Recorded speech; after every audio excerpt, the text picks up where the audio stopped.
here we are out of Cook and Lake. We got the Diamond DA20 Eclipse, and we got things mic'd up pretty good. Got our JVC shotgun going down here to get the exhaust, and our 8112 shotgun coming up here to get some motor and prop sound.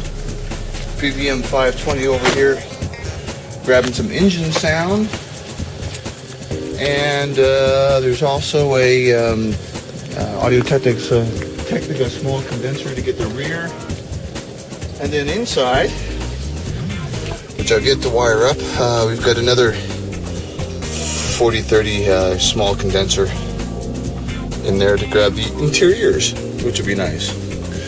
Cool, so I just gotta wire that up and we'll be good. Alright, we're here at Cook and Lake with Rob Forrest, Operations Manager, and we're just gonna talk a little bit about the Diamond. Good morning. This is the Diamond DA20 Eclipse. This is the latest model of the Diamond aircraft. It's equipped with the glass cockpit G500. The power plant, and this is the Continental IO240, 125 horsepower. It's the first Continental engine that we have in our fleet, so it'll be interesting as far as maintenance goes and that kind of thing. Interesting. The propeller in this is composite, so it's not a something that we're used to quite yet, but it has a few limitations. If we intend to fly through any major rain, we actually have to reduce our RPM to 1700 before we do that. As you can see, the aircraft is very much glider-like. It's got large wings. The wing is a Wortmann wing, and does come from the gliding side of the world. So with that, we've got kind of a mixed capability with this aircraft. We can either go high cruise 120 knots, V&E 164 knots, or we can slow way down for the approach down to 45 knots on approach. So we can get this thing very, very slow, which means essentially safety for landing, and then have a lot of fun at high altitude with good speed. The airplane's got a really incredible cockpit if you want to come over and check that out.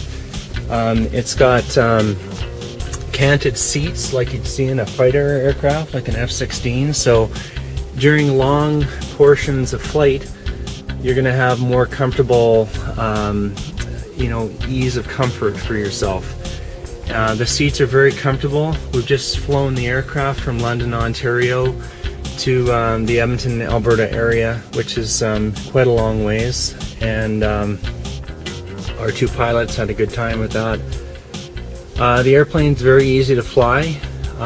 It's got the controls that you can see there, so I fly from the left or the right hand side being a flight instructor, and I have no problem switching to either side.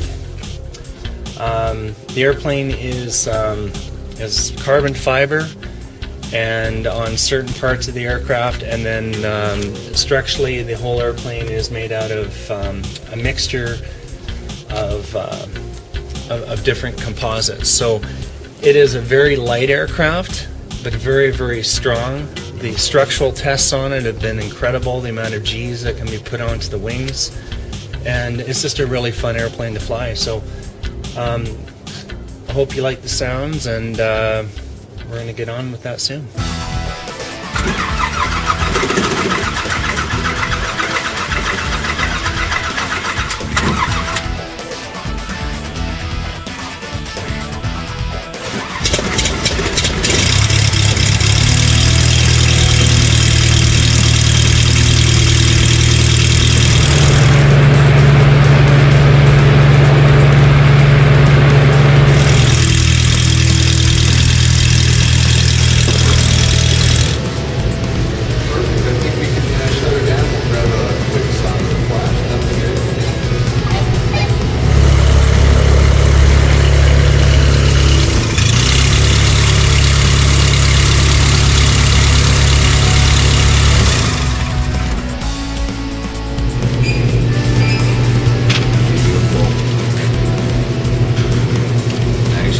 Great to hear all the inside stuff too.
how it is anyway.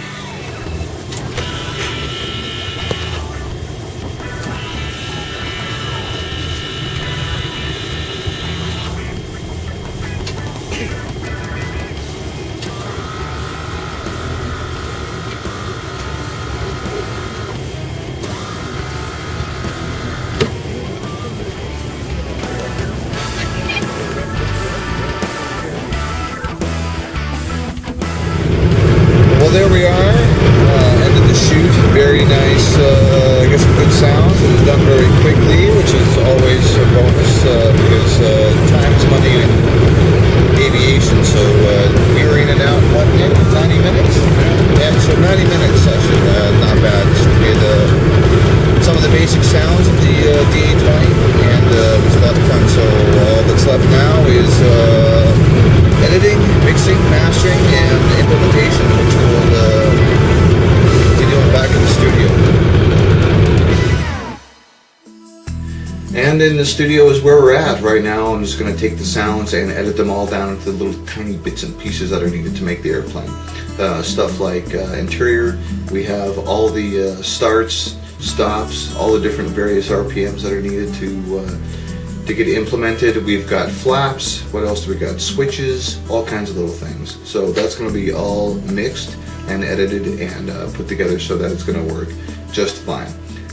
What we're also going to do is we're going to adhere to the mic placement that we had. So you saw that little microphone that was at the back of the plane. That's going to be angled facing the rear so that you're going to actually hear the area that covered. Same as the shotgun mic that's on the exhaust. When you're in the plane and when you're on the outside, you're going to only hear that where the exhaust on the right side is. So it's a little bit more realistic and you'll be able to hear all the bits and pieces. And from there, it's just a matter of doing some beta testing and getting it packaged all up and sent out to you, and it's your hopefully flying right now.